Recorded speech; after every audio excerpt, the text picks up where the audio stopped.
ऐतिहासिक भीमनगरी महोत्सव 15 से 17 अप्रैल तक अंतिम चरण में तैयारियां।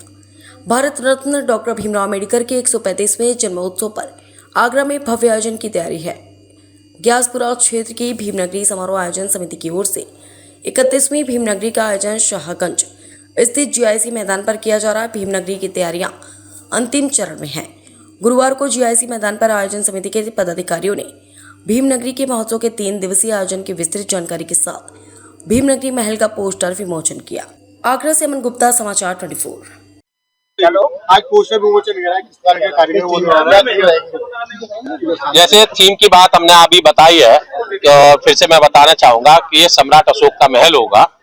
ये सम्राट अशोक का महल होगा जो कि 125 फीट ऊपर जाने के बाद में इस पर राष्ट्रीय फ्लैग फहराया जाएगा, वो कम से कम 15 फीट का। तो ये हमारा 140 फीट की हाइट तक जाएगा और इसकी चौड़ाई जो है वो 300 फीट है। और बाकी जो इस पे राष्ट्रीय झंडे के साथ ही साथ उसके नीचे हमारे पंचशील के झंडे रहेंगे और ये सम्राट अशोक का महल होगा। 2026 की भीमनगरी आने वाली है, किस तरह का विशेष रूप आएंगे और क्या भव्य होगी इस बार?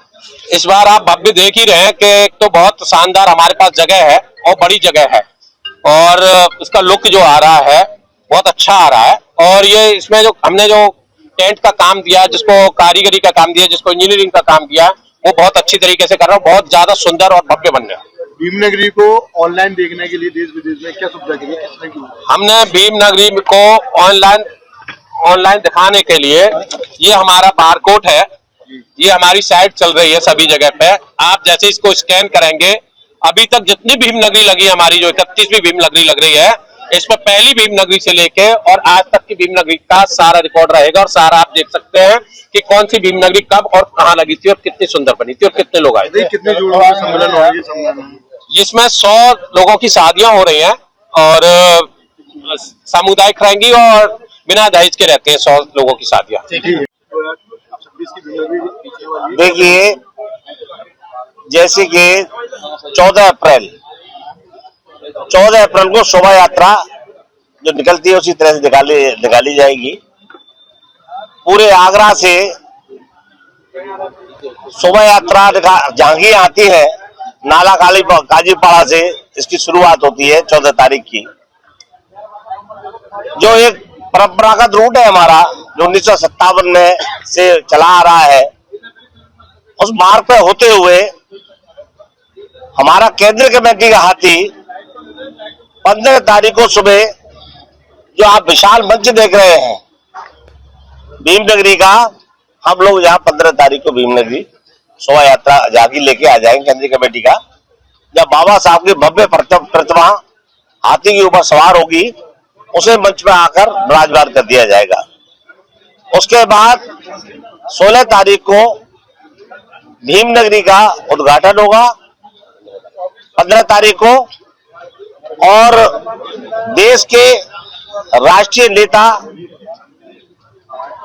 आएंगे, जिसके लिए बता दिया गया है कि अभी स्वीकृति नहीं मिली है।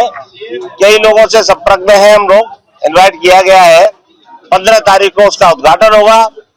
16 तारीख को सामूहिक विवाह बुद्ध पद्धति से होंगे। इसमें करीब 101 जोड़ा हमने रखा है। तो वो उनकी हम लोग करीब बारातों के साथ दूल्हों को घोड़े पर बिठाकर बैंड बाजों के साथ भीमनगरी मंच में लेके आएंगे। बौद्ध पद्धति से उसके सामूहिक विवाह होंगे। उसका रजिस्ट्रेशन हम 1.5 महीने पहले ही चालू कर देते हैं और रजिस्ट्रेशन हो रहे हैं और रजिस्ट्रेशन हो चुके हैं। तो उससे क्योंकि रजिस्ट्रेशन नहीं होंगे तो 16 तारीख को शादी कैसे होगी? फीस सिर्फ इसीलिए ली जाती है कि रजिस्ट्रेशन फीस होती है, वो उसमें 1100 रुपए रजिस्ट्रेशन फीस होती है। और उसके साथ साथ उसमें जो 20 लोगों को खाना घोड़ा अपनी तरफ से दिया जाता है। लड़की पक्ष और लड़का पक्ष दोनों का रजिस्ट्रेशन होता है और वो बैंड और घोड़ा और यहाँ खाना। बाकी पूरे आगरा से जो अम्बेडकर हलवाई है, जो सृजनशील लोग हैं, जो व्यापारी हैं, वो अपने परिवार के साथ आते हैं मंच पर और आशीर्वाद के तौर पर वो इनको कुछ ना कुछ दहेज के रूप में देते हैं। 16 का ये प्रोग्राम होता है। कितना रजिस्ट्रेशन हो चुका है? अब तक करीब मैं समझता हूँ 60 रजिस्टर हो चुके हैं और रजिस्ट्रेशन अभी चालू है, मगर वो लास्ट स्टेप पर जैसे कि जितने समय करीब आता जाएगा तो वो रजिस्ट्रेशन बढ़ते जाते हैं। मतलब खास करके 14 तारीख को तो ये पोजीशन होती है कि 14 तारीख को सबसे ज्यादा आते हैं, तो इसलिए रजिस्ट्रेशन मतलब उतरे है। हाँ।